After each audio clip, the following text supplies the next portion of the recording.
The word hit Kate Wainwright like a fist to the sternum. "No."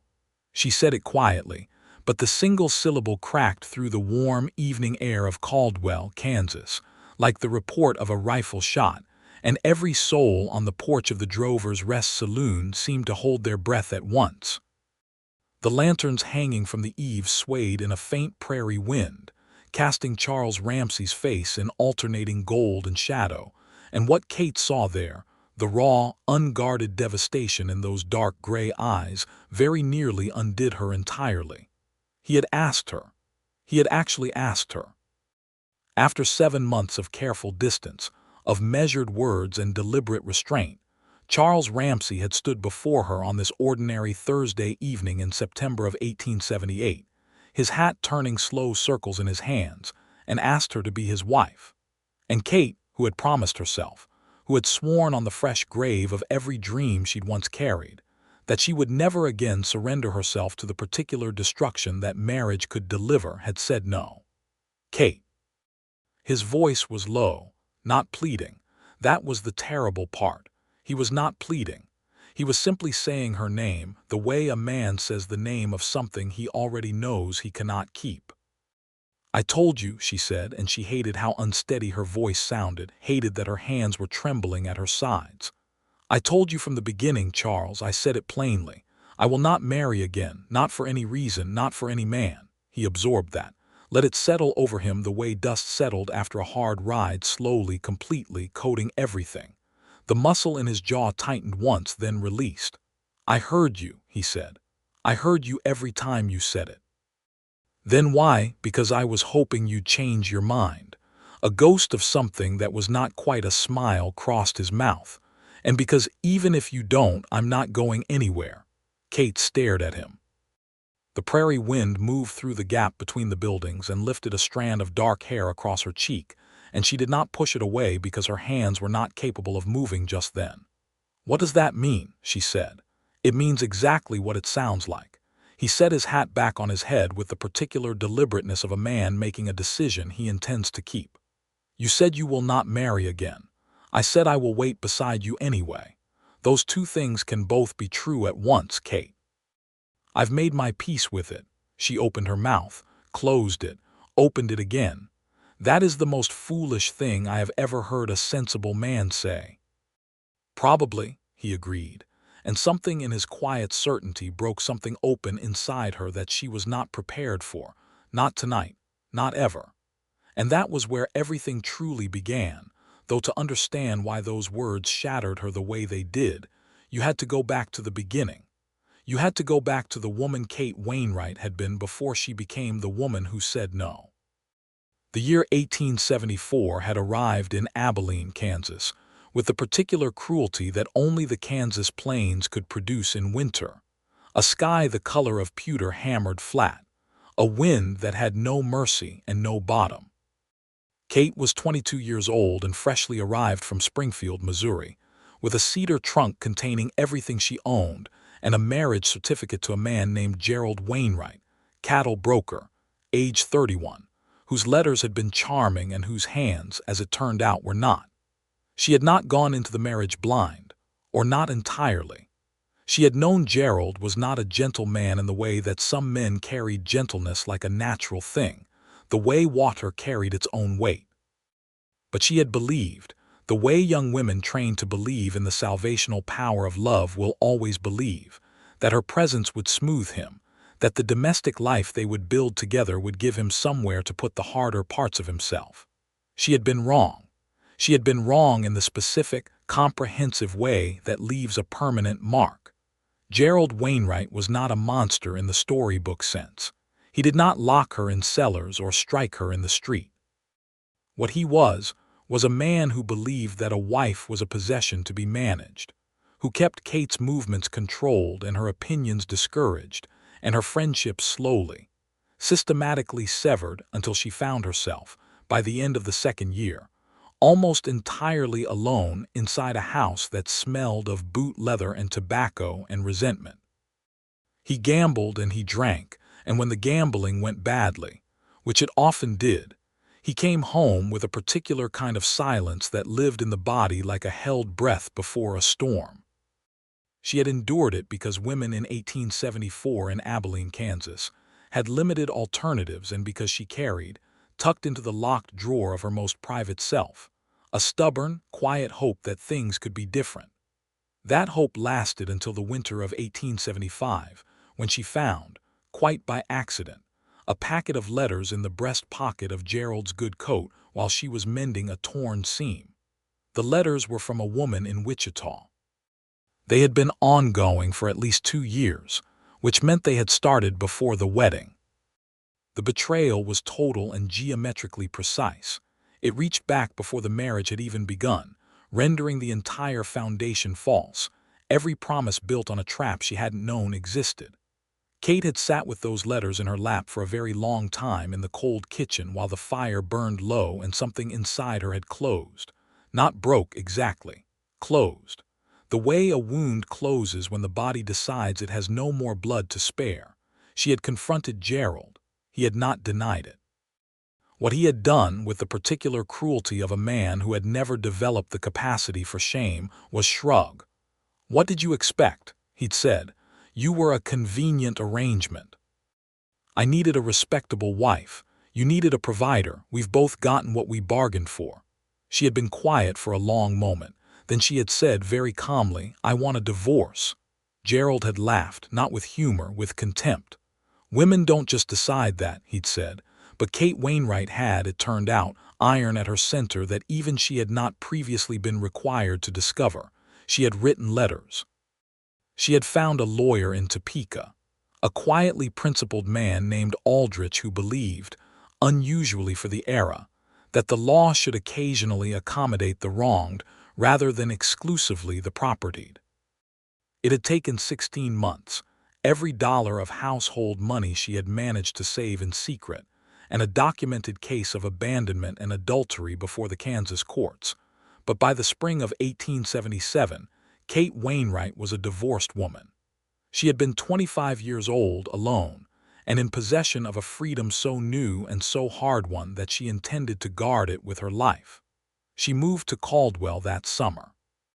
Caldwell, Kansas, sat at the edge of the Kishom Trail, a cattle town that was loud and rough and permanently smelling of the trail. But it had two things that Kate needed: a small lending library that was without a permanent librarian, and a town that was large enough that a woman could reinvent herself inside it without every soul in the county knowing her history within a week. She applied for the librarian position with a letter that was so precisely written and so thoroughly argued that the town council, which had been expecting a man, hired her out of pure astonishment. She built a life. It was a small life by some measures, but it was hers in a way nothing had been hers before, and she was fiercely, privately proud of it. The library occupied a narrow building on 2nd Street, wedged between a dry goods store and the telegraph office, and Kate turned it into something real, ordering new volumes from the distributor in St. Louis, organizing reading hours on Thursday evenings, keeping accounts with the precise economy of a woman who had learned the hard way that financial independence was not a luxury but a survival tool. She was not unhappy. She was careful, which is a different thing, but not unhappy. Charles Ramsey arrived in Caldwell in February of 1878. He was 30 years old, a former United States Army surveyor who had come west in 1868 as part of the post-war expansion, and had decided, somewhere along the miles of territory he had mapped and measured, that he was done with institutional life and wanted to build something of his own. He had purchased a parcel of land 12 miles south of Caldwell, good grassland with a reliable creek, and he was in the process of establishing a cattle operation of modest but genuine ambition. He was tall, lean in the way of men who work hard and eat simply, with dark gray eyes that had the quality of someone who looked at things carefully before speaking about them.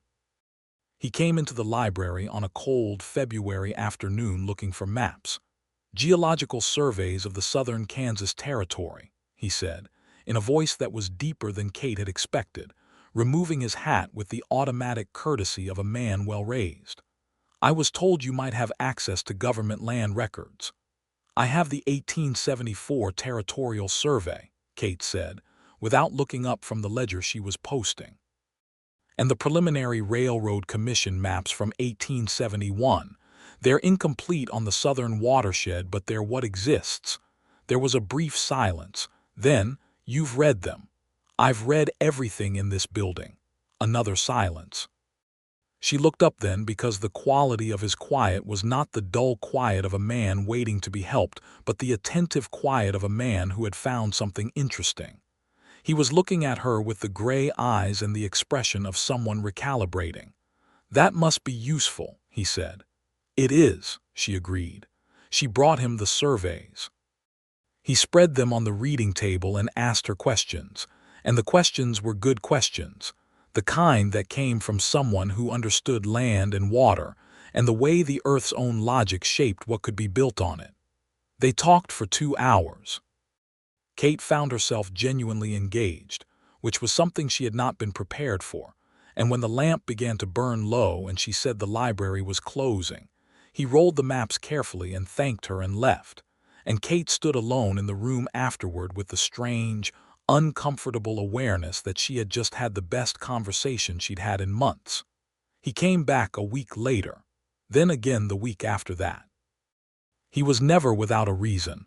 There was always a specific question or a reference he needed, and Kate respected that. She had no patience for men who manufactured excuses to orbit her, and Charles Ramsey, to his credit, never manufactured anything. He had real questions, and he asked them directly, and he listened to the answers with an attention that was, Kate gradually realized, one of the rarest things she had encountered in a man. In March he started coming on Thursday evenings, which were the reading evenings, and he sat in the back with a volume of agricultural history, and read quietly while Kate managed the small, shifting community of regular readers, mostly women, a few older men, an old Doc Prentice who fell asleep in the corner chair with impressive reliability every week. Charles never made himself conspicuous. He simply was there, a steady presence at the back of the room, and when the evening ended, he would help her stack the chairs without being asked, and then he would leave, and Kate told herself that this was simply a man who valued books and proximity to books, and it had nothing to do with her specifically. By April she knew that was a lie, but she appreciated that he never pushed it. They began taking their noon meal at the same time on Wednesdays, which happened more or less accidentally the first time. They were both at the Abels boarding house restaurant at the same hour.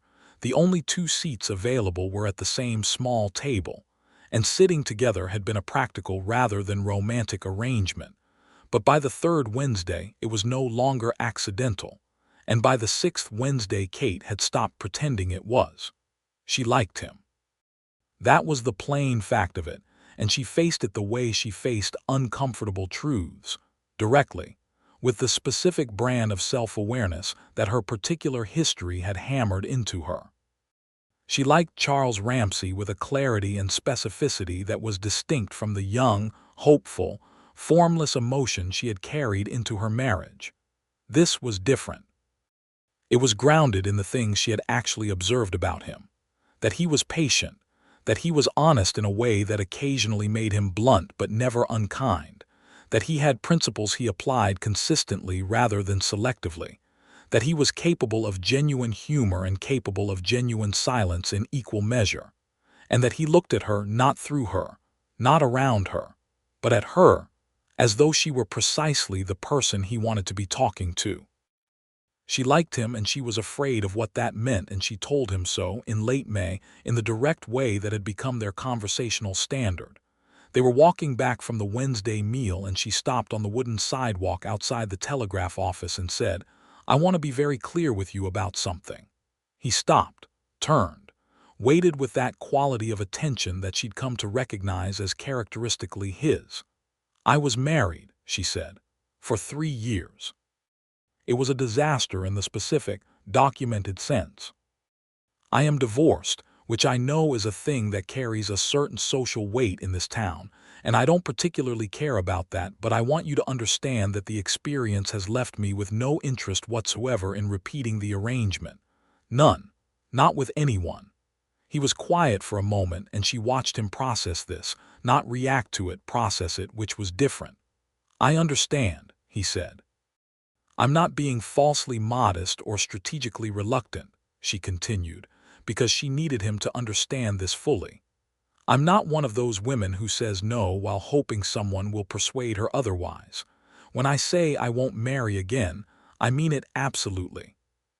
I believe you, he said simply. She watched him, and I'd like to keep having Wednesday lunches with you if that's agreeable. Kate stared at him for a long moment. Something that might, in a different life, have been laughter moved through her. That is a very strange response to what I just told you. Maybe, he said. But you told me something true, and I'd rather respond to the truth of it than to what I might wish it were.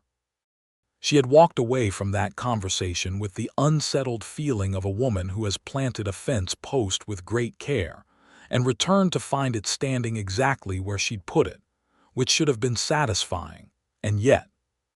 The summer had been remarkable in the way that Kansas summers could be remarkable, vast and blue-skied and ferociously hot, and Kate and Charles had settled into a friendship that was extraordinary in its own right, separate from and independent of anything romantic or matrimonial.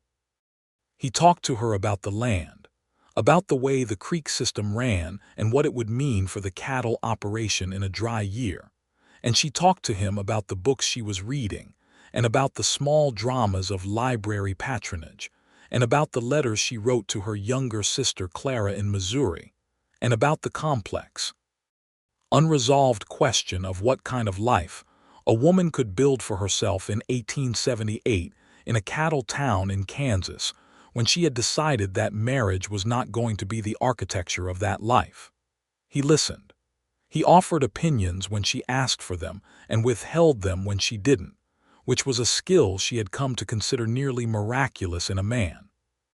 He brought her things, a volume on botanical illustration he'd found at the mail-order house in Topeka because she'd mentioned once in passing that she found the field interesting, a jar of wildflower honey from a farmstead up the creek road, simply because he'd been passing and thought she might like it.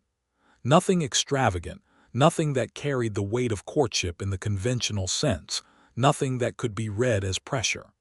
And yet, in August, a situation arose that changed the nature of things in a way that neither of them could have entirely predicted. The trouble was a man named Harlan Drew. Harlan Drew was one of the significant cattle brokers operating out of Caldwell, a powerful man in the specific way that money and connections and a complete absence of ethical restraint could make a man powerful in a cattle town in 1878. He had come to the library in July on a matter of business records. The library kept copies of certain territorial land filings, and had encountered Kate in the way that certain men encounter women they immediately categorize as available. She was a divorced woman. In the calculus of Harlan Drew's world, that meant something specific and unflattering, and he had made it clear almost immediately that he considered her situation as something he could potentially take advantage of. He'd been persistent.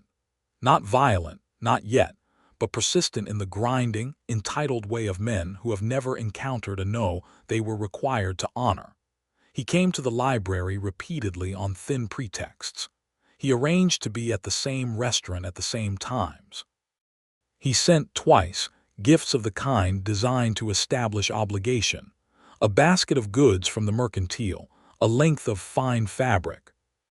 Kate had returned both immediately and with notes whose clarity of language left no room for misinterpretation. Harlan Drew did not like being made to feel stupid. In late August he escalated. He arrived at the library on a Tuesday afternoon when Kate was alone and closed, and the conversation he attempted was not subtle. He spoke with a particular brand of oily confidence about the precariousness of her position, the tenuous nature of the town council's continued enthusiasm for the library budget, his own influence with several council members, and the logical conclusion that a woman of intelligence would understand the practical benefits of making herself agreeable to a man in his position. Kate had listened to this entire speech with the still, cold attention of someone who has spent years developing very precise responses to very particular kinds of threat. "Mr.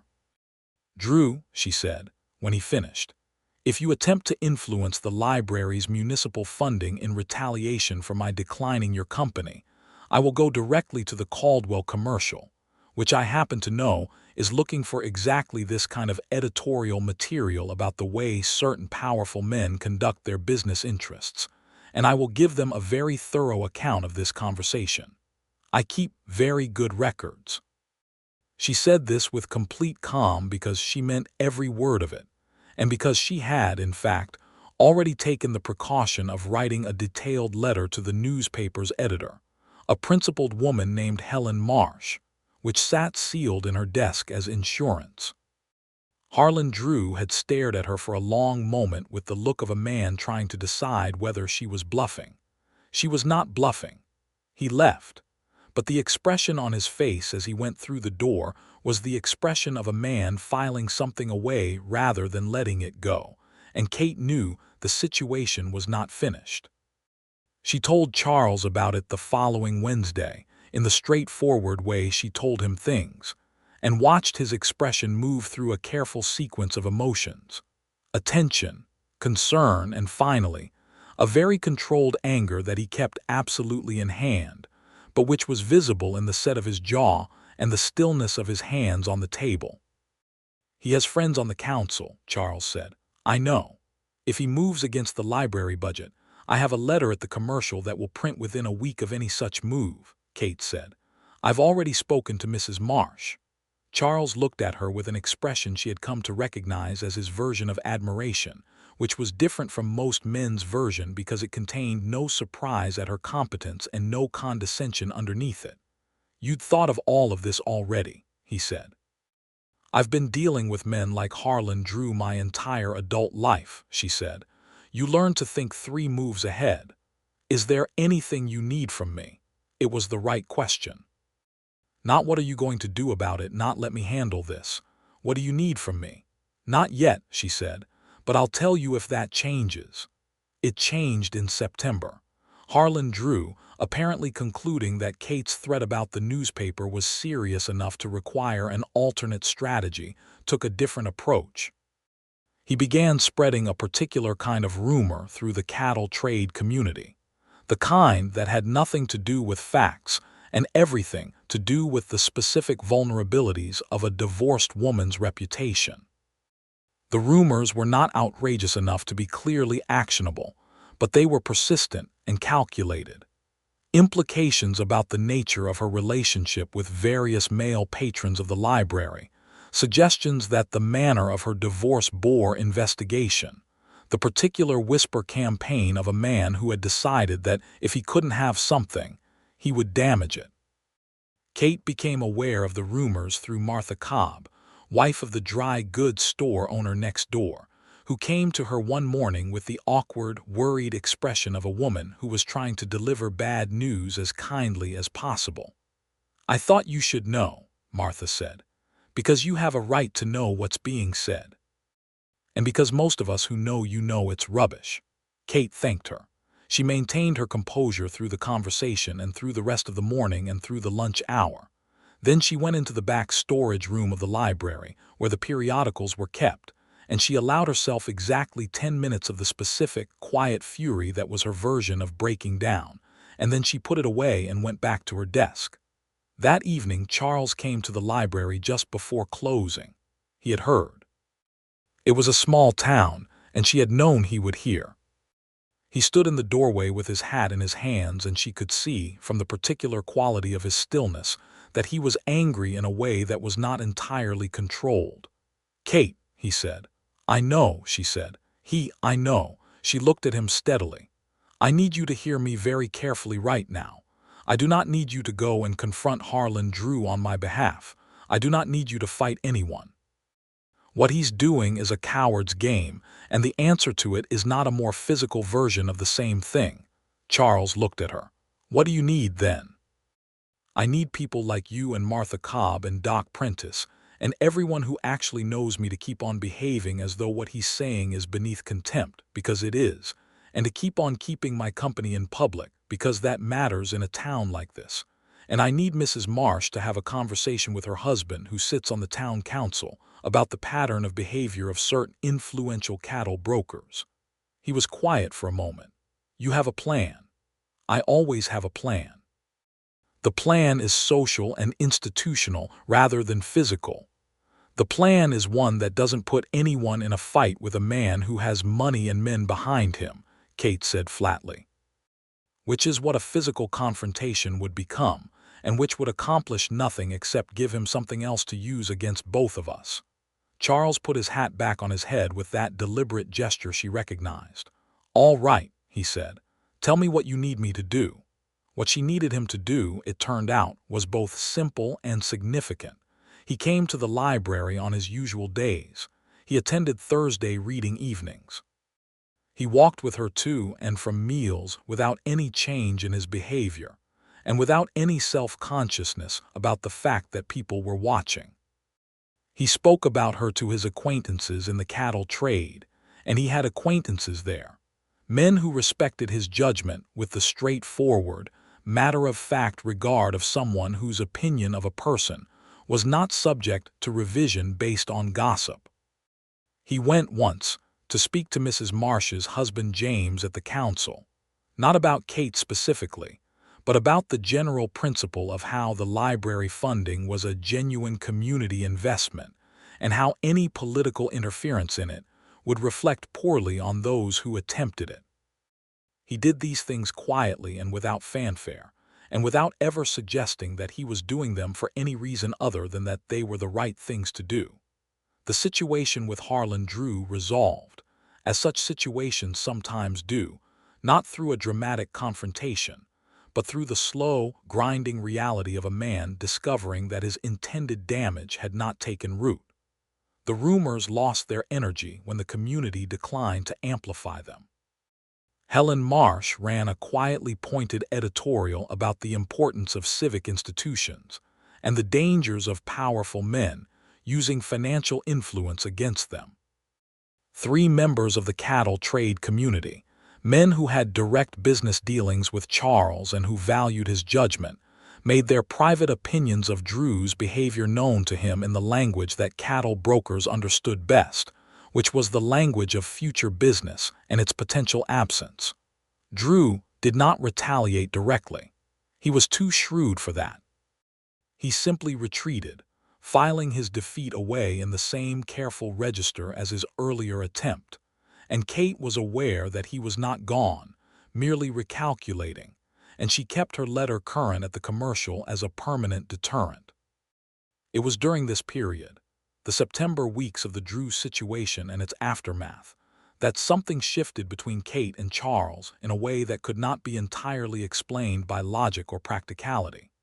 She was aware of it the way you are aware of a change in the weather before it becomes visible, something in the pressure of the air, a quality of attention between them that had deepened past the easy, collegial friendship of the spring and summer into something that had no convenient name. She noticed the way he moved around her, with a consideration that was almost physical in its texture, as though he were permanently aware of where she was in a room. She noticed that she had begun to listen for his step on the library porch on the days he came, not anxiously but with a specific quality of anticipation that she recognized with deep unease as something she had promised herself she would not feel again. She noticed that the Wednesday lunches had begun to extend past the hour either of them had originally intended, that the conversation had begun to reach into territory that had no practical purpose, things like what they had each dreamed about doing with their lives when they were young, and what they believed about God and mortality and the particular, painful beauty of the Kansas sky in October, and whether either of them had found, in the years since their separate losses, the thing that felt like peace. "What did you want to be?" she asked him once in late September over coffee at Abel's, meaning before all of it, before the army and the survey work and the land in southern Kansas. He thought about it seriously, the way he thought about everything. A cartographer, he said, not the surveying kind, the old kind, the kind that used to draw sea monsters in the margins. Kate looked at him, because they were honest about the unknown. Something in his face shifted. Exactly, he said, because they were honest about the unknown. She thought about that for a long time afterward. The night he proposed to her was a Thursday in the second week of September. The reading evening had ended. The last patron had gone, and Kate was stacking chairs and Charles was helping, and it had been a good evening, easy and warm, and she had been laughing about something Doc Prentice had said in his sleep. She had been fully, genuinely happy in a way that had no caution in it, which was perhaps why she was not braced for it. Charles stopped in the middle of the room with a chair in each hand, and looked at her with the absolute directness that was the thing she most valued and most feared about him, and said, "I'd like you to marry me, Kate." The laughter died. She looked at him across the lamplit room, at the face she had come to know with an intimacy that frightened her precisely, because it was not the hot, reckless intimacy of the young but something slower and denser and more anchored, and she felt the word rise in her like a tide she could not have stopped if she'd tried. "No," she said.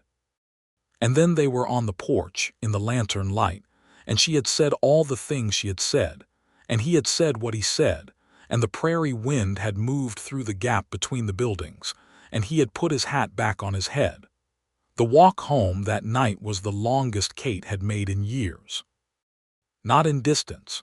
Her rooms were only 3 blocks from the library, but in the internal geography of it, the distance between what she had said and what she had felt when she said it, between the no that was absolutely true and the thing that existed alongside the no, quiet and unasked for and persistent, the thing that had no name yet but which she was becoming increasingly unable to pretend she didn't feel. She sat at her writing table in the small apartment above the Cobb's dry goods store and wrote a letter to her sister Clara in Missouri. She wrote about the library and about the October weather and about a new volume of natural philosophy she had ordered from St. Louis. She did not write about Charles Ramsey. She sat for a long time with the pen in her hand, and then she sealed the letter without writing about him, and then she sat for another long time in the quiet of her room, listening to the distant sound of Caldwell's nighttime life, the piano from the Silver Star Saloon 2 streets over, the occasional whoop from the cattle trade district, the wind in the eaves, and she thought about sea monsters in the margins of maps, and about the particular honesty of acknowledging the unknown. He was back on Wednesday. She had thought, in the privacy of her own fears, that the proposal and its answer would change something, would introduce an awkwardness that would damage the ease between them, or, worse, that he would be hurt into distance, into the cold withdrawal that she had learned to recognize as the male response to rejection. She had thought about this with more anxiety than she had admitted to herself. He walked into Abel's at noon with the same unhurried step, sat across from her with the same quality of attention, and said, "Have you read the new piece in the Scientific American about the watershed patterns in the Southern Plains?" Kate looked at him. "Not yet. I'll bring it Thursday. There's a part in the middle about underground water reservoirs that I think is relevant to the South Pasture question, but I wanted your read on it first because your geology is better than mine." She stared at him for a long moment. "You're not going to say anything about Thursday evening?" "I said what I had to say Thursday evening," he said. "Did you want to say more about it?" "No," she said slowly. "Then we have the water reservoir question, and also the weather's turning, and I want to know what you think about whether the fall reading schedule should change given that the days are getting short." Kate breathed in, breathed out. "The evening hours might need to shift by 30 minutes, she said. "And yes, bring the Scientific American." They ate their meal. They talked about the watershed and about the reading schedule and about a political situation developing in Dodge City that had consequences for the cattle trade, and about a poem by Emily Dickinson that Kate had been reading and could not get out of her head. The meal extended past the hour it usually did. Kate walked back to the library with the specific, precise awareness of a woman who is being very careful not to name what she's feeling, because naming it would require deciding what to do about it. October came in on a cold wind from the north that rattled the library windows and turned the cottonwoods along the creek to gold. Kate ordered coal for the library stove and rearranged the reading section to bring the chairs closer to the heat, and received a new shipment of books from St. Louis, including a collection of geological surveys she'd been waiting 3 months for. And in the evenings after closing, she sometimes sat at the reading table with a lamp and read well past the hour she intended. And it was during one of these evenings that she caught herself, quite involuntarily, imagining Charles's voice reading aloud one of the passages she was particularly struck by, imagining his specific commentary on it. And she put the book down and sat for a long while with her hands flat on the table. She was in love with him. She said it to herself very simply, without drama or decoration, because she had decided years ago that the only thing worse than an unwanted truth was an unwanted truth you spent energy running from. She was in love with Charles Ramsey. She had been in the process of falling in love with him since February, and she had been lying to herself about it with decreasing effectiveness since May, and it was October now, and she was done lying. The question was what to do with that. The thing about the no she had given him was that it was not false. It was true in every way that the deepest parts of her had meant it. The fear beneath it was real. Not fear of Charles specifically. She had enough clarity to know that whatever he was not Gerald Wainwright, not even in the remotest structural sense, but fear of the institution itself, of the legal and social architecture of marriage as she had experienced it, of the way it had taken the person she was and slowly, systematically organized her into a subsidiary of someone else's life. She was afraid of losing herself again. That was the plain truth under all the other truths. She thought about this for several weeks with the same rigor she brought to everything she thought about. She thought about what marriage had actually meant in her experience and what it could mean, structured differently between different people. She thought about what she wanted her life to look like in 5 years, in 10. She thought about the conversations she and Charles had, the specific quality of them, the way he had never once in 9 months tried to manage or diminish or redirect her, never once implied that her opinions were provisional or her autonomy was a phase to be outgrown. She thought about what he had said on the porch, "I will wait beside you anyway." She thought about that for a very long time. It was Clara who pushed something loose. Clara's letter arrived in late October, a long, funny, affectionate letter that ended with a passage that made Kate sit up at the writing table with the letter in both hands and read it twice. Clara wrote, "I know you, Kate. I know what you lost when Gerald made you into someone small, and I know why you guard yourself now, and I have never once thought it was wrong of you. But I want to ask you something honestly. Is there a difference between guarding yourself and walling yourself in? Because from the outside, which I know is not the same as the inside, those two things look different, but they can start to feel the same when you've been inside the wall long enough. I'm not saying to do anything. I'm just asking the question." Kate put the letter down, picked it up, put it down again. She went to Charles's ranch the following Saturday, which was the first time she had ever gone there. It was a 12-mile ride on the road south of town, which she made on a hired horse from the livery, and the morning was cold and bright, the sky that particular November blue that seemed deeper than summer sky, and the land spread out around her in its enormous, various silence. The ranch was a working operation in the early stages of itself, a solid if modest main house of raw timber, a barn, pens, a crew of 3 men who were occupied with their work as she rode in. The house had the look of a place in the process of becoming rather than having arrived, which she found she liked about it, the feeling of a thing still in the act of being built. Charles came out of the barn when he heard the horse. He stopped when he saw her, and the look on his face was one she would carry with her for the rest of her life.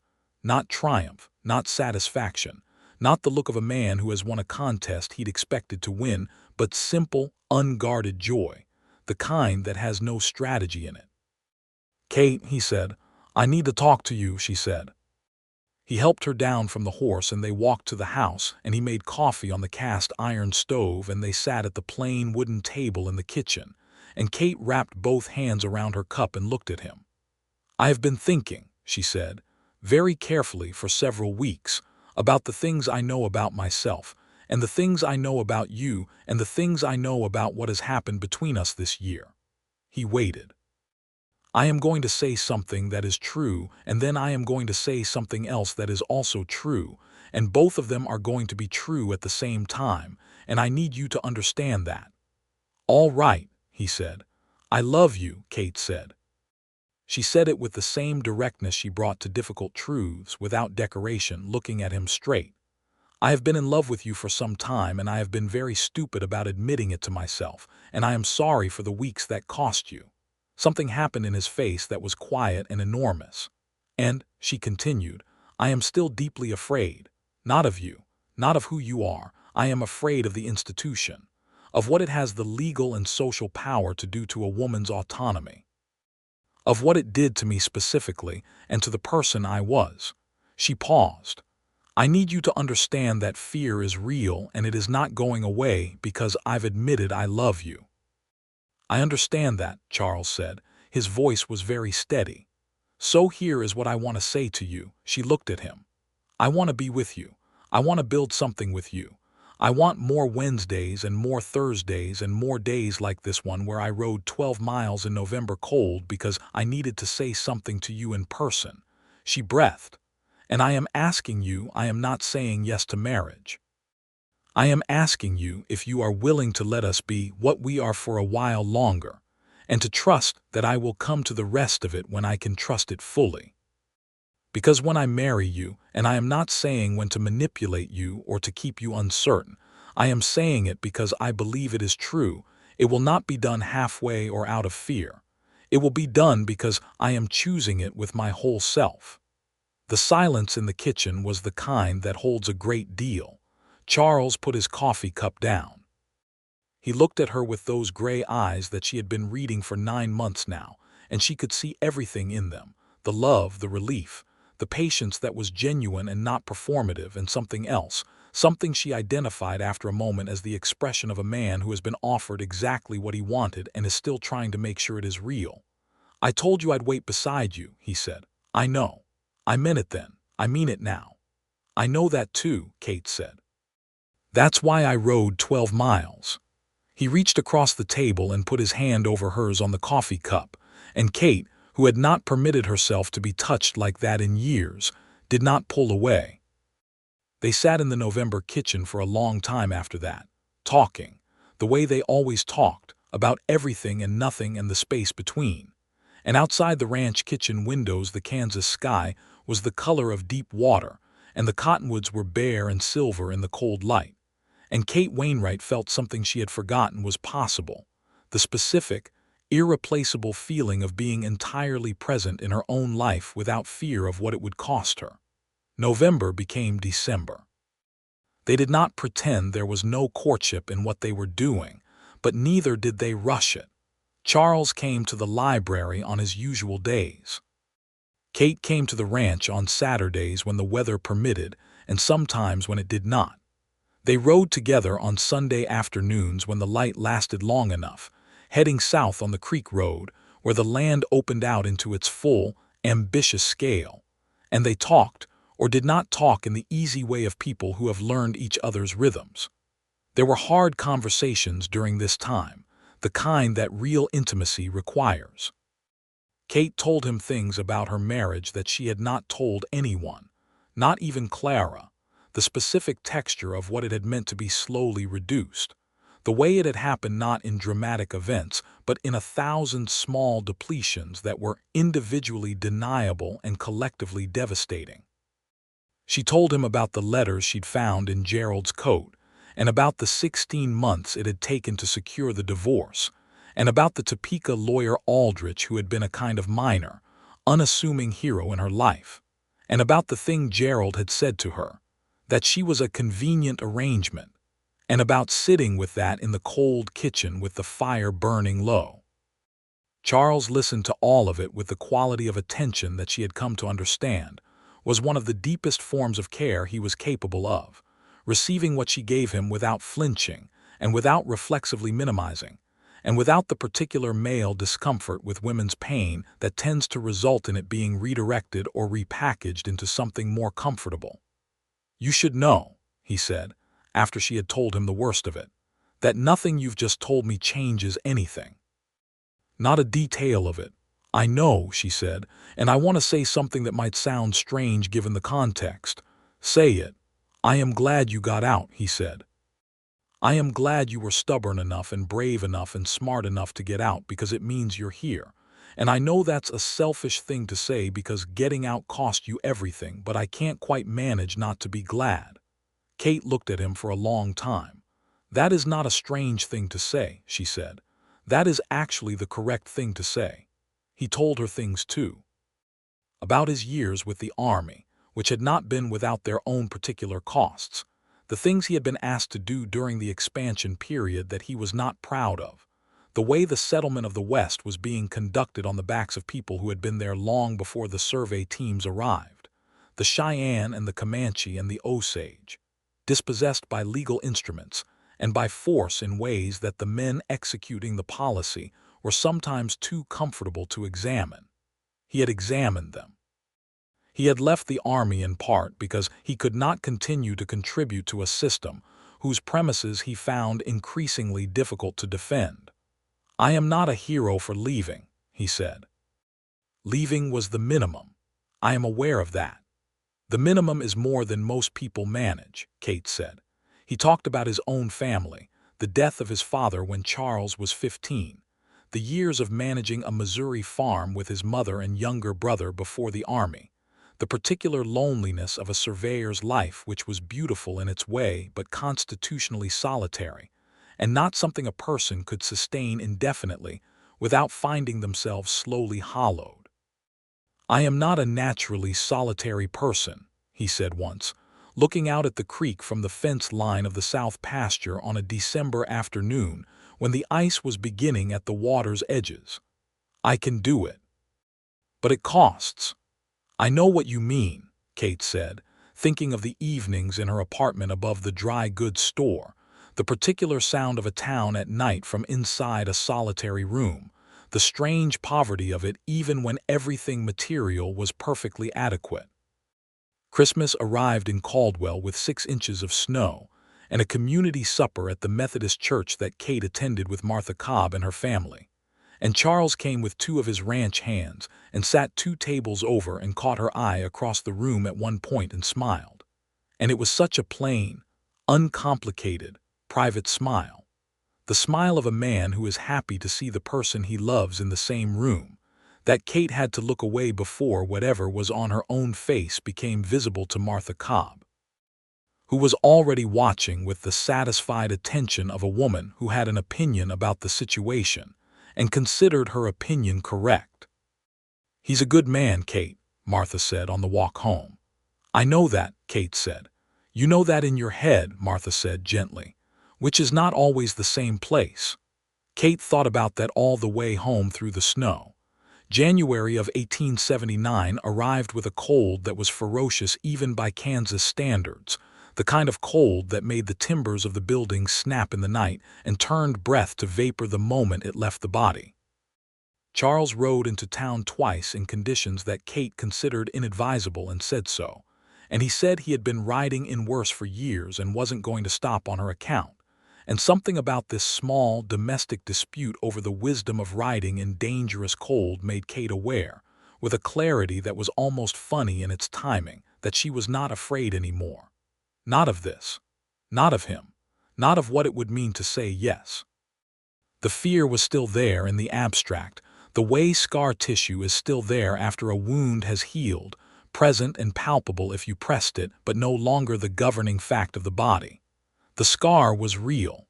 The wound was not reopened. And she had done the work, the actual interior work over these months, of distinguishing between what marriage had been and what marriage could be, between Gerald Wainwright's version of it and the version that was possible between two people who had decided, separately and then together, what they were going to value. She went to the ranch on a Saturday in late January.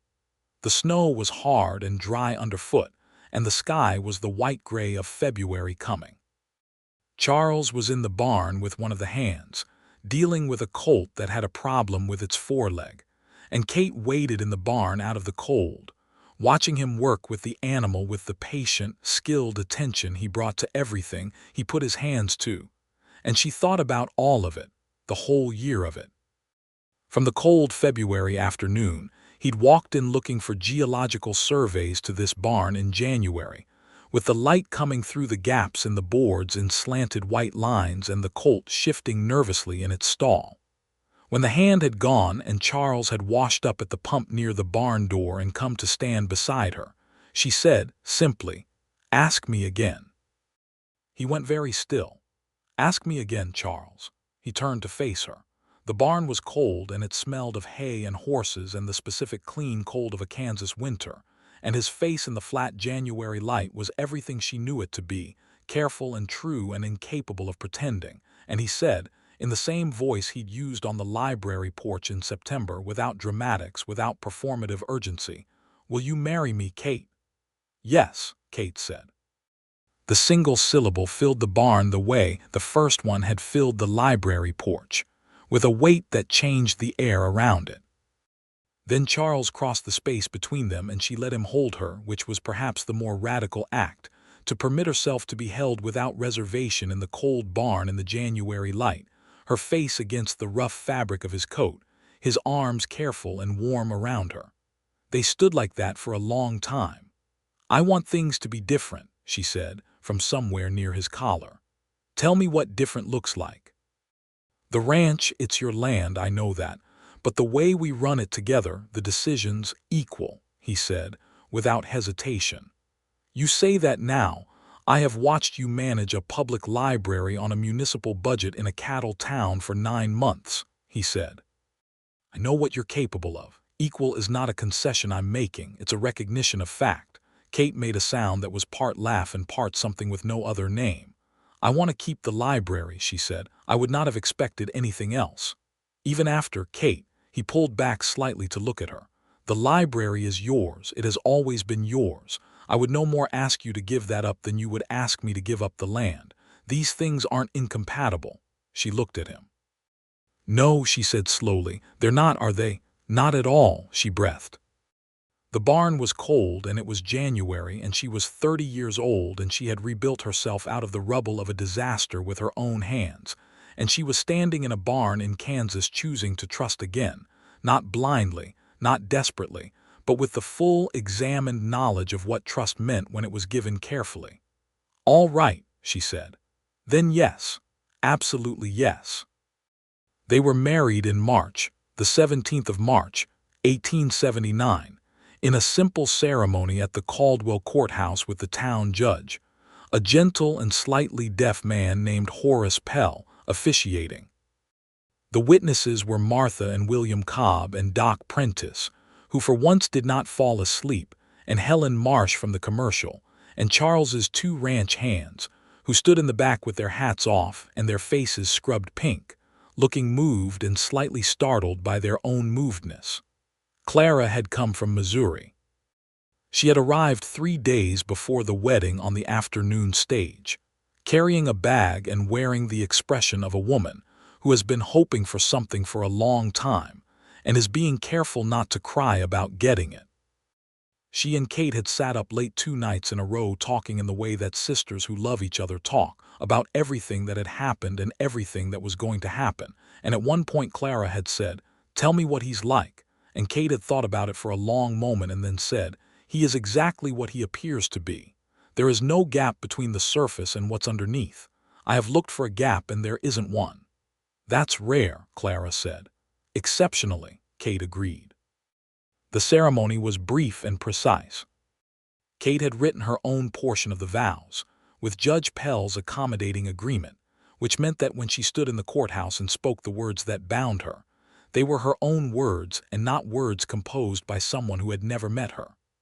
"I choose you," she said to Charles, with the courthouse light coming through the tall windows and Clara doing her very best not to cry and failing.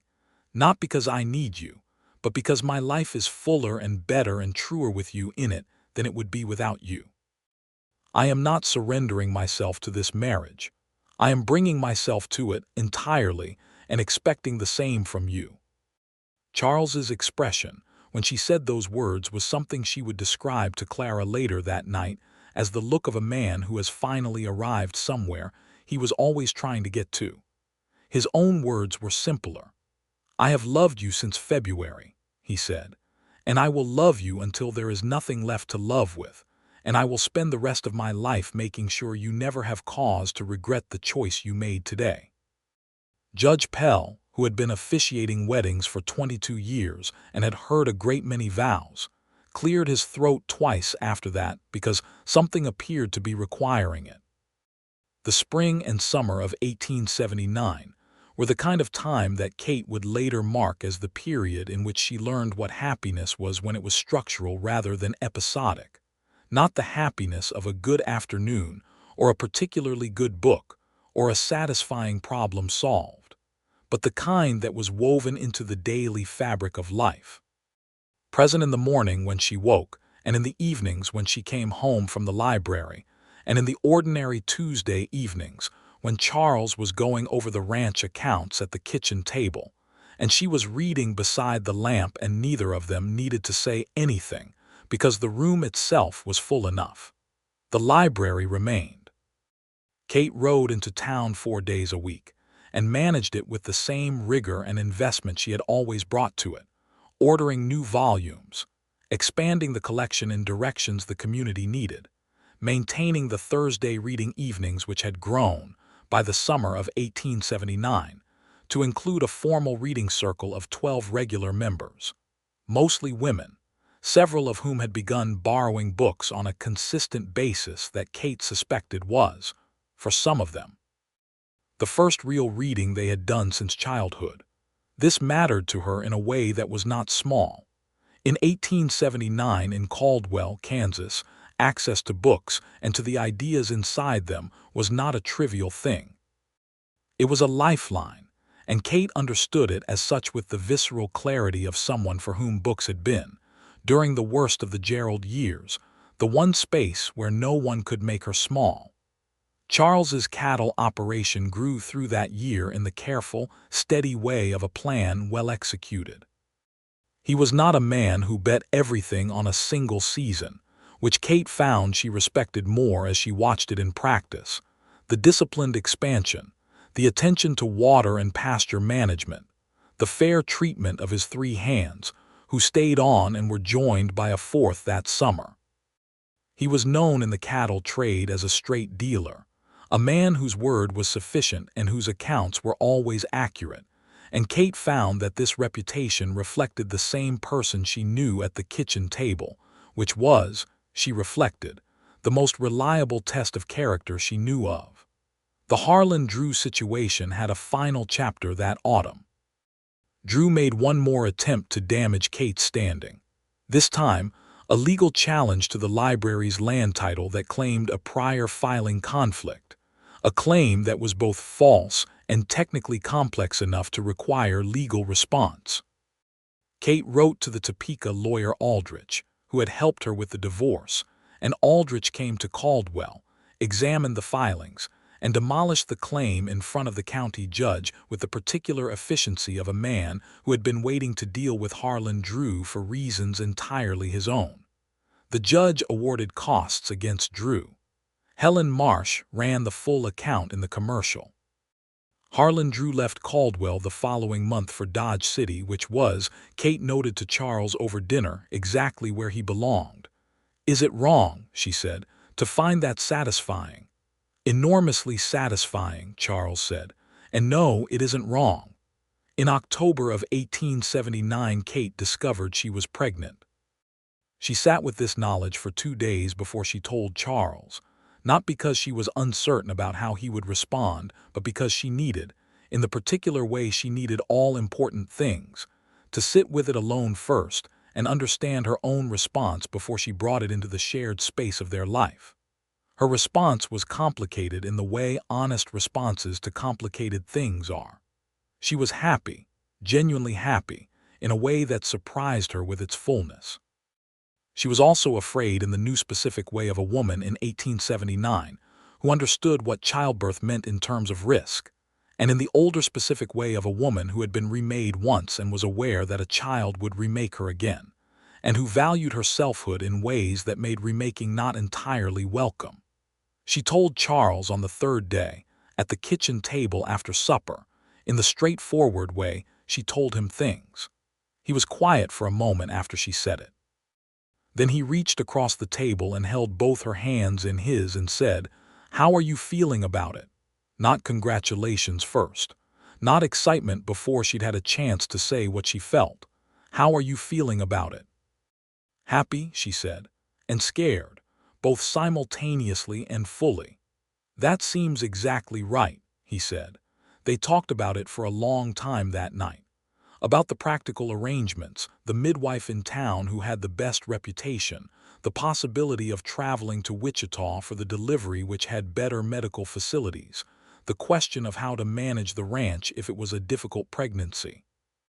They also talked about the other thing, the thing beneath the logistics, about what kind of parents they intended to be, about how the library and the ranch and the child could coexist in a life that had room for all of them, about the importance Kate felt, very deeply, of not disappearing into motherhood the way she had seen women disappear, not because they were made to, but because the pull of it was enormous and she intended to be intentional about it.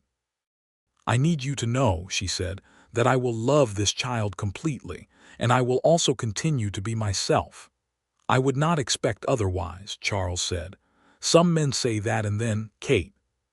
He looked at her with the directness that was his clearest characteristic. "You have watched me for a year and a half. Have I given you evidence that I am one of those men?" She looked at him for a long moment. "No," she said, "you haven't." "Then trust what the evidence says." The winter of 1879 to 1880 was long but not unkind.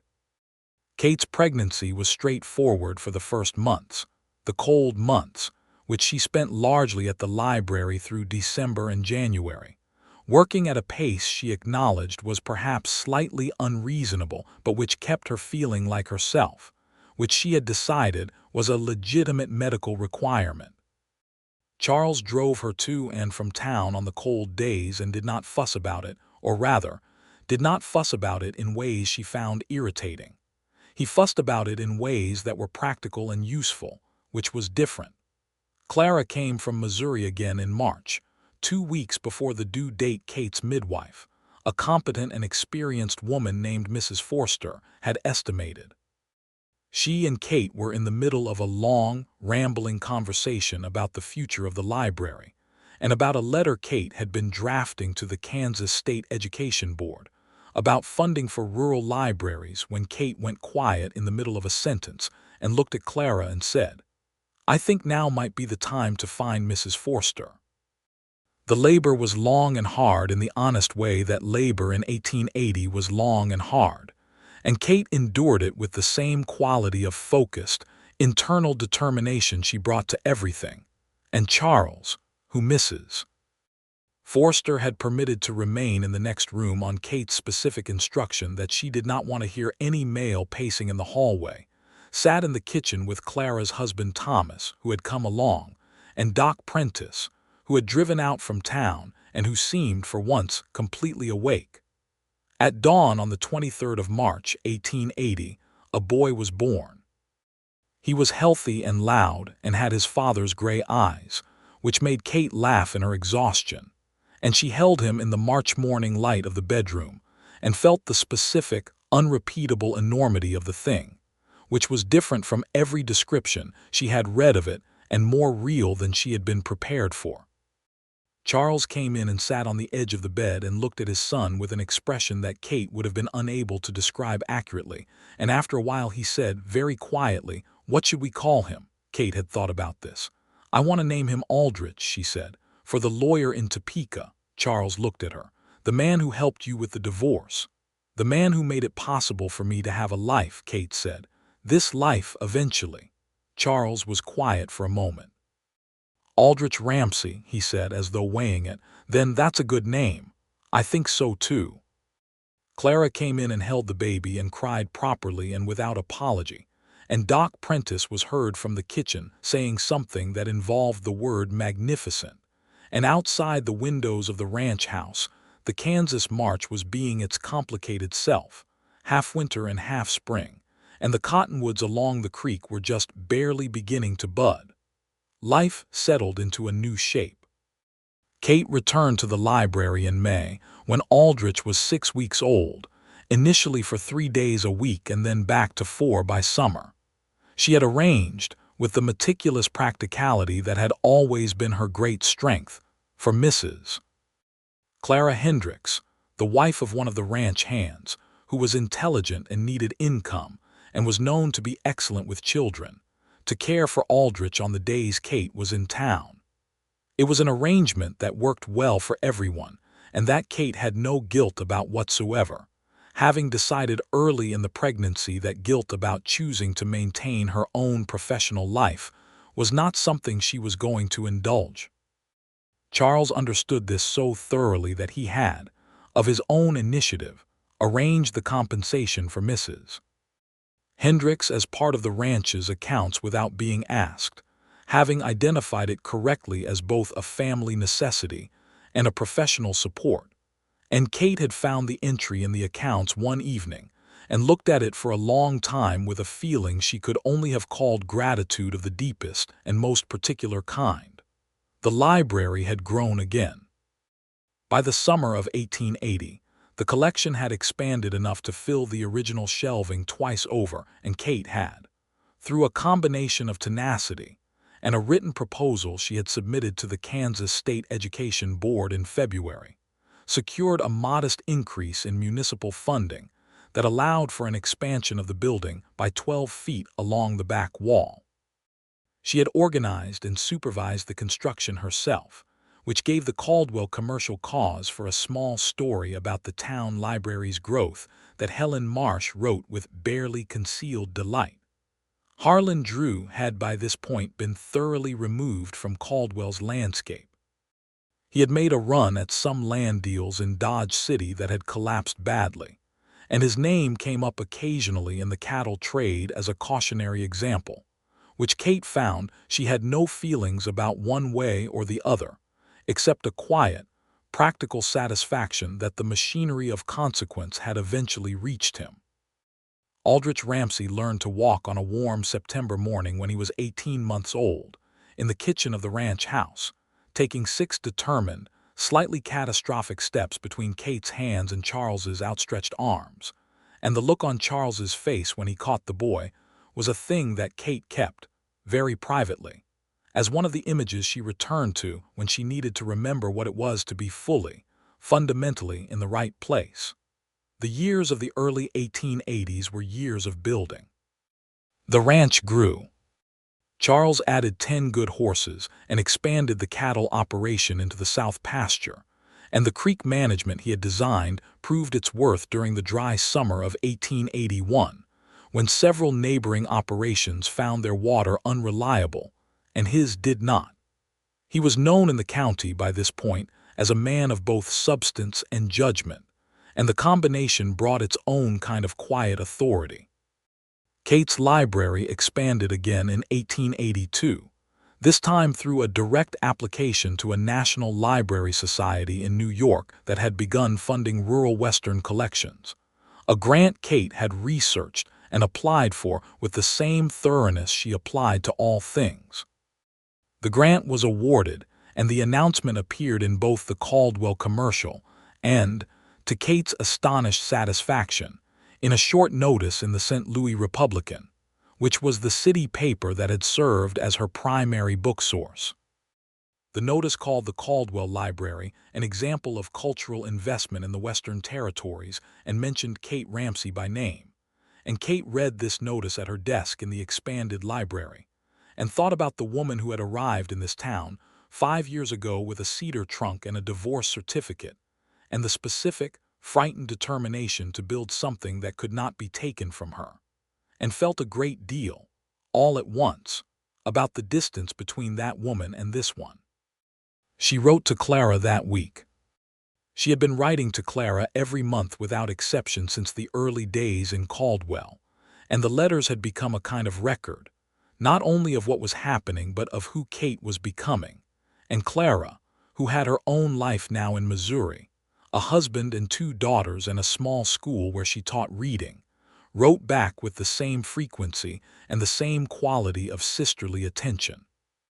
In her March letter of 1882, Kate wrote, "I have been thinking about what you said to me in that letter in October of 1878 about the difference between guarding yourself and walling yourself in. I was, as it turned out, doing the latter. I want you to know that I know that now, and I want to tell you that the decision to come down from the wall was the best one I have made. Not the bravest. The bravest was leaving Gerald, but the best." Clara wrote back, "You have always known how to build the right things." The autumn of 1882 brought a second pregnancy, which Kate discovered in October and told Charles about in the same manner as the first, at the kitchen table after supper, with the same combination of happiness and honest complexity. This pregnancy was different from the first in ways that were sometimes difficult. Kate was exhausted in the early months, in a way she had not been with Aldrich, and there was a 2-week period in November when she was unwell enough that she spent more time at home than she had planned. And it was during those 2 weeks, lying on the bedroom's parlor bed reading, while Charles managed both the ranch and the household with a thoroughness that included making sure she had soup at lunch, and not asking if she needed anything more than twice, because he had paid attention to how many times was the right number. That Kate understood something new about what love looked like in the domestic, daily, unglamorous work of it. It was not the dramatic love of novels. It was the love of soup at lunch and a second blanket without being asked, and a man who read to her in the evenings from the Geological Survey monographs, because she found the specificity of them soothing, and who did not treat her illness as an inconvenience to be gotten through, but as something that required his active, full attention. "You're very good at this," she said to him one evening, meaning all of it, the practical care of those 2 weeks. "You're very easy to care for," he said, which she recognized as not being entirely true, but as being said with the specific quality of affection that made it truer than its literal accuracy. She was well again by December and spent Christmas at the library running a holiday reading event for the children of Caldwell that she had organized with characteristic thoroughness, with paper chains and pine boughs, and a reading of a long narrative poem about the prairie that she had commissioned, via mail, from a young poet in Cincinnati who had expressed an interest in Western subjects. Aldrich, who was 2½ and in full possession of the particular explosive energy of a child that age, attended this event and sat in the front row with the kind of concentrated, open-mouthed attention that made Kate, watching him from the reading chair, feel something close to transcendent. The second child was born in June of 1883, another boy. Kate had thought privately that she might feel something about this, some small wish for the company she had known with Clara, but what she felt when she held the second child was the same enormous, uncomplicated love she had felt with Aldrich, and the question of the child's sex was an entirely secondary consideration. They named him Henry, for no particular reason except that they both liked the name, and that it sat well with Ramsey. And Henry turned out to have his mother's dark hair and his father's gray eyes, in a combination that resulted in a child of considerable personal magnetism from the very beginning, or at least that was the view of everyone at the ranch who encountered him in his first weeks of life, including the 4 ranch hands who took turns looking in the doorway of the kitchen to get a glimpse of the baby with the transparent casualness of men who absolutely were not doing that. The mid-1880s were the fullest years Kate had known. The library was thriving. The reading circle had formalized into a society with dues and a charter. Several of its members had begun writing to their state representatives about questions of women's suffrage, which Kate supported absolutely, but managed to keep technically separate from the library's official position, given the library's municipal funding, a distinction she maintained with the diplomatic precision of a woman who had been practicing institutional navigation for the better part of a decade. Aldrich started school in 1885, the small school that served the Caldwell area, and came home every day with the full, uncritical enthusiasm of a child for whom learning was as natural as breathing, which Kate found entirely appropriate and Charles found quietly wonderful. He helped with Aldrich's reading in the evenings, in the kitchen after supper, taking turns with Kate to read aloud, alternating between the things the curriculum required and the things that they found genuinely interesting, which was how a 5-year-old Charles Ramsey came to have strong opinions about geological survey methods and about the narrative structure of Edgar Allan Poe, which he found fascinating and terrifying in the specific combination that makes literature worth having. Henry, when he was old enough to participate in the evening reading, proved to have a different quality of attention, not less but more spatial, more interested in pictures and diagrams than in narrative, which Kate noted with interest and responded to by acquiring, from the St. Louis distributor, a series of illustrated natural science volumes that Henry would sit with for hours, examining the plates with the focused absorption of someone conducting an investigation. In the spring of 1886, Kate accepted a position on the Kansas State Library Committee, which had been established by the legislature to oversee the development of public libraries across the state. It meant quarterly travel to Topeka, which required planning and the reliable network of care she had built, Mrs. Hendricks for the boys, Charles who adjusted the ranch schedule around her travel dates without complaint or even the particular martyrdom of complaint suppressed, and the sense she carried each time the stage pulled out of Caldwell that her life was, in the most specific sense, entirely her own. She wrote letters from Topeka, long ones, to Charles and to the boys and to Clara. She came back each time with the slightly electrified quality of someone who has been out in the world doing important things, and Charles met her at the stage with the horse and the specific look she had come to love most in him, the quiet, private, absolutely certain happiness of a man seeing the person he loves return. How was it? He always asked, and she always told him in complete detail for as long as it took, and he always listened. In the summer of 1887, something happened that Kate had not expected. Gerald Wainwright died. The news came in a brief letter from the lawyer in Topeka, who had maintained a professional courtesy of keeping her informed of matters that might affect her legally, though by this point there were no legal ties between them whatsoever. Gerald had died in Wichita of causes the letter described obliquely as resulting from his habitual excess, which Kate understood. She sat with the letter for a while. She tried to identify what she felt and found, after careful examination, that what she felt was very little.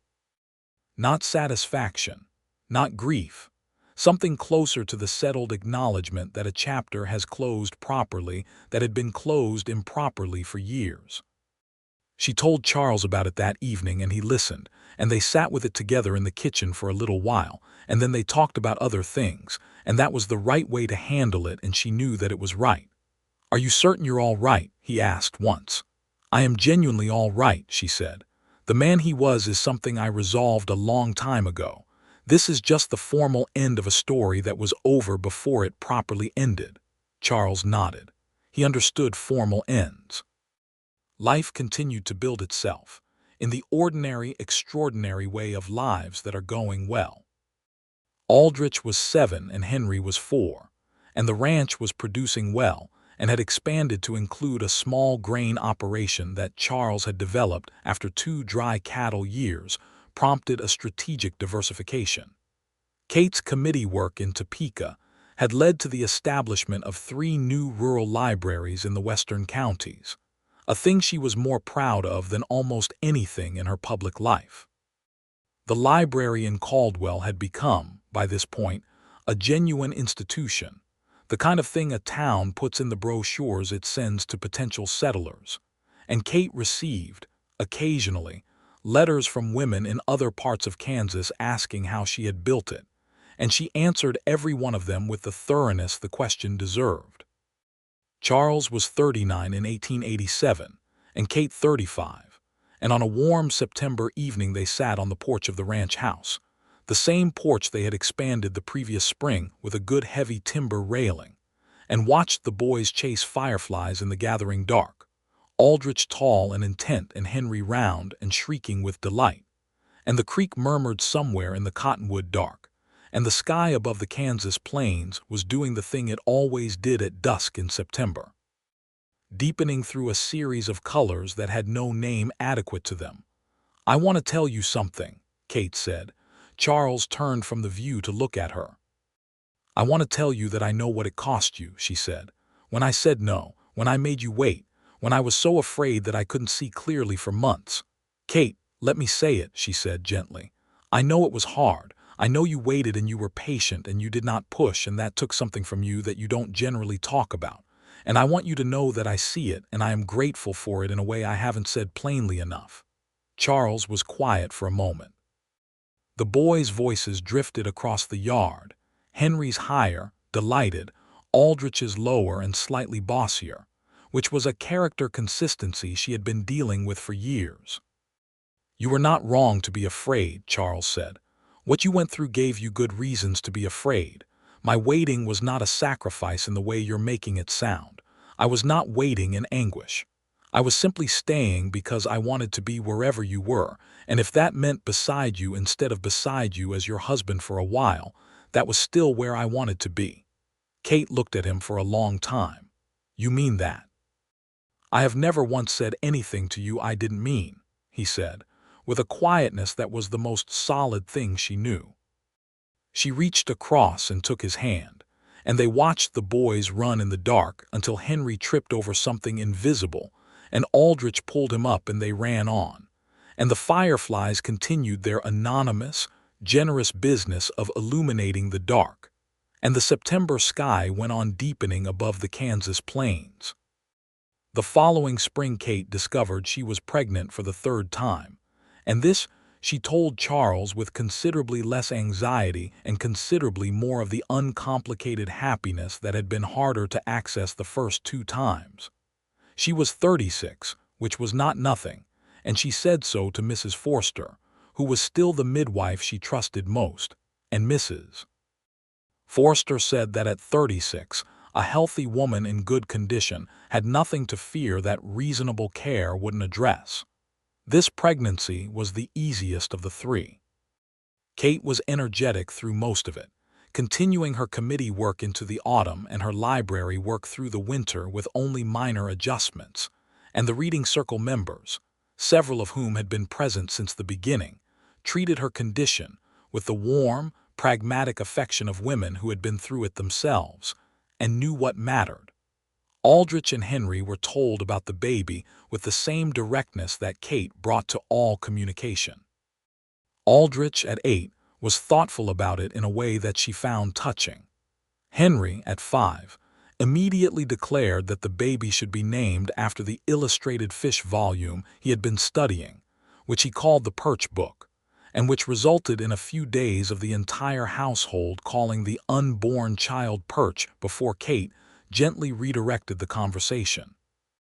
The third child was born in April of 1888, at the ranch, in the same bedroom as the other 2, with Mrs. Forster presiding and Clara present again from Missouri, a tradition that had become one of the non-negotiable coordinates of Kate's life. It was a girl. The first girl, and Kate held her in the April morning and felt the same enormity she had felt each time, and this time it was accompanied by the particular, private thought that this child would grow up watching her mother be fully herself, which was a gift Kate had not had and which she intended to give without reservation. "Eleanor," Kate said when Charles sat beside her on the bed. He turned the name over. "Eleanor Ramsey." "For no one specific," Kate said. "Just because it's a name that sounds like someone who knows what she wants," Charles smiled. "That's a fine reason." Eleanor, as it turned out, was a child who knew what she wanted from the very beginning, which was the particular, wonderful chaos of being the third child in a household that valued books and outdoor work and long conversations about things that mattered, and who had two older brothers who alternated between being protective and being infuriating with the frequency and randomness that appeared to be a law of sibling physics.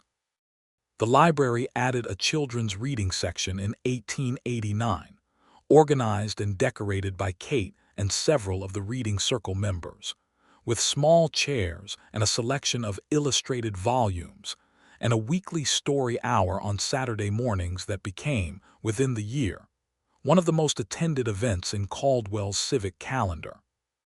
Kate ran it herself when she could, and on the Saturdays when she did, she brought all three children, Aldrich and Henry, now school-aged and capable of sitting quietly for varying periods, and Eleanor, who, at 1 year old, was not capable of sitting quietly, but was capable of looking at pictures with the concentrated attention of her father and her mother both, which everyone agreed was a formidable thing in a toddler.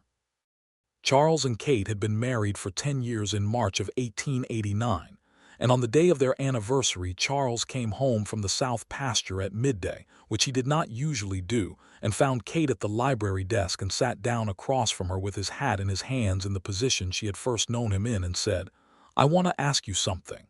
She looked at him. "Ask. Are you happy?" Kate held his gaze. She thought about the library and the committee work, and Eleanor at home with Mrs. Hendricks and the boys at school and the reading circle and the evenings in the kitchen and the Saturday story hours and the long rides on Sunday and the letters to Clara and the entirely resolved, fully complete fact of her own life, its dimensions and its substance, and the man across the desk from her who had asked, on the porch in September of 1878, to wait beside her, and had kept his word in every particular. "Yes," she said, "completely and without reservation. Are you?" "Yes," he said, "completely and without reservation." "Then why are you asking?" "Because I like to hear you say it," he said, "and because 10 years seems like a good time to say it out loud." Kate stood up from the desk and came around it, and he stood, and she put both arms around him in the morning light of the library, between the shelves she had built and the books she had collected, and the reading chairs where the circle met on Thursdays, and the small chairs in the children's section where Eleanor would one day sit and hear stories, and she held on to him in the way you hold on to things that are real and solid and exactly what they appear to be. 10 years, she said. "And the rest," he said. She pulled back to look at him. "The rest," she agreed. Caldwell in the early 1890s was changing, as the cattle trail towns always changed. The era of the great trail drives winding down as the railroads pushed further south and west, and the range cattle operations shifted their character. The Kishom Trail itself, which had been the artery of Caldwell's economy for 20 years, was losing its dominance to the newer shipping points, and the town adapted with the pragmatic flexibility of a place that had survived hard years before. Charles's operation had adapted too. The cattle and grain diversification that he had made early providing stability in years when purely cattle-based operations were struggling.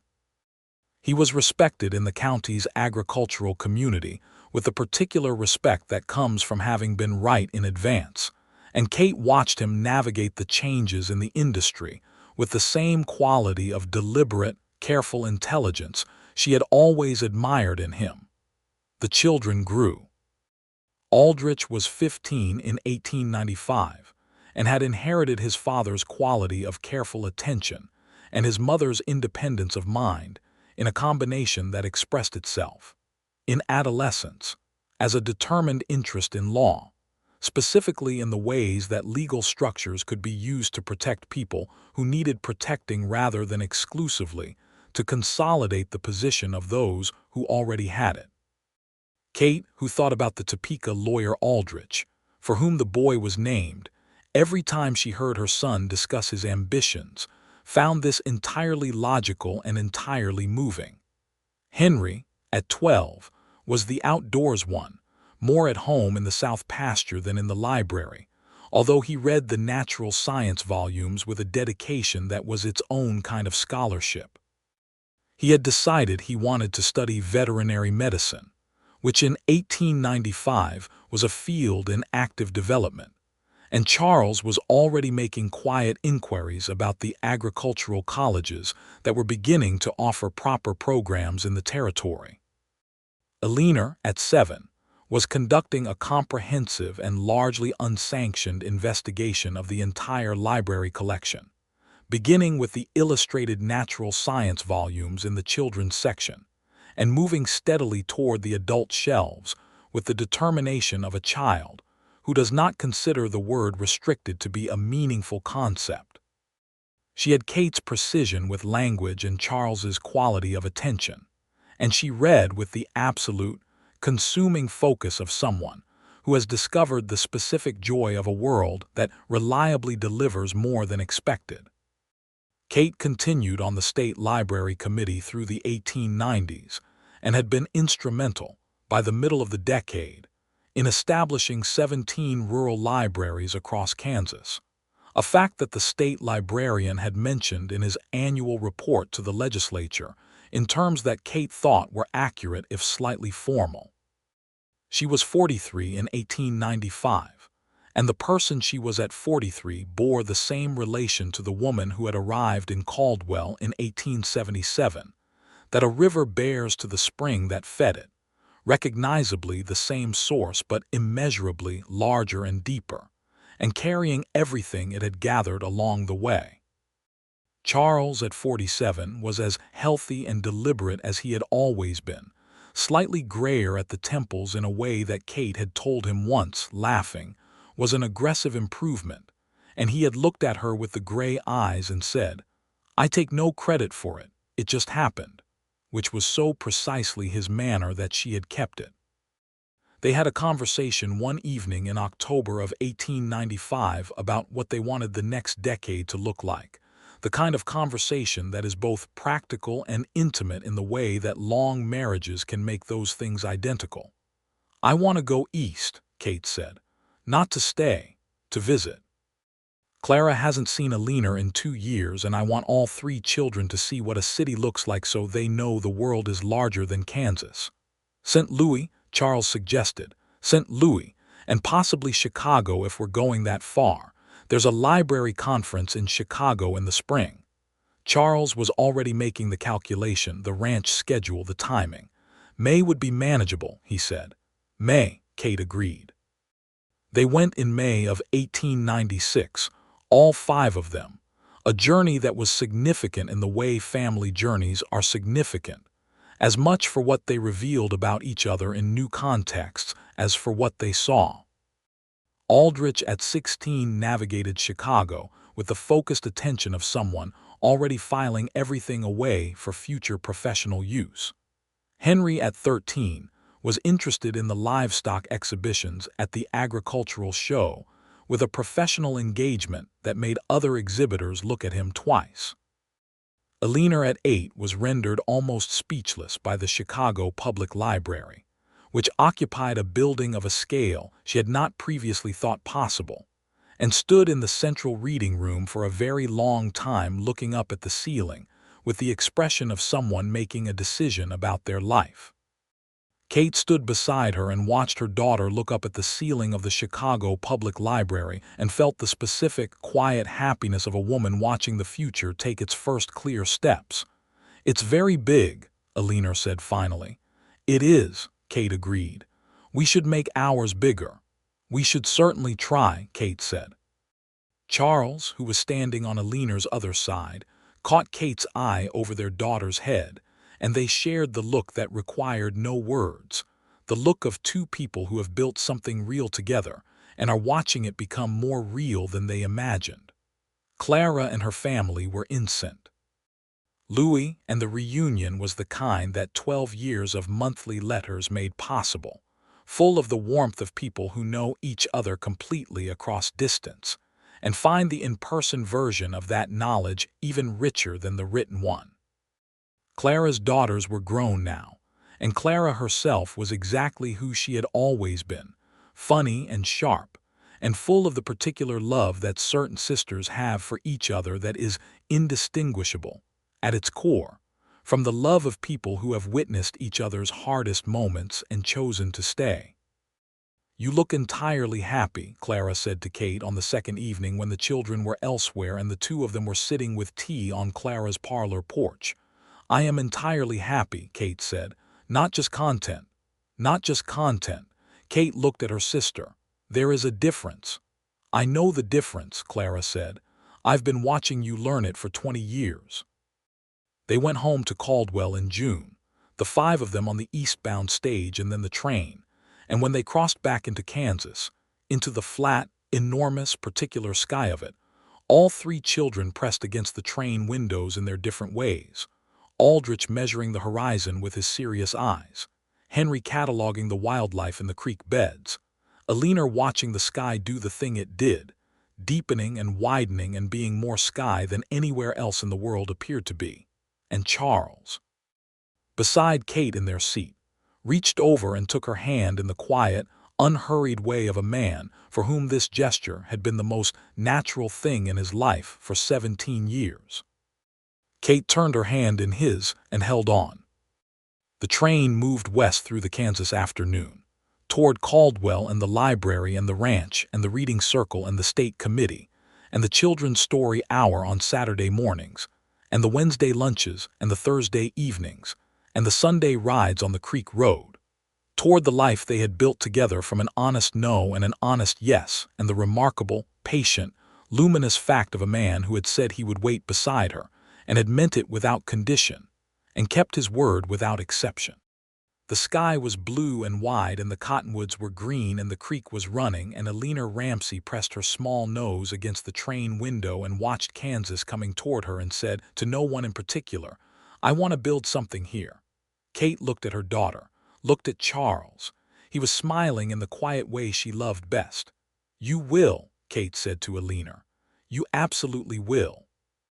And the train ran west through the Kansas summer toward home, and everything that needed to be built had been, and everything that needed to be said had been said, and the life that Kate Wainwright had constructed from the ruins of a betrayal and the long, patient work of learning to trust again was whole, and solid and unambiguously, permanently hers.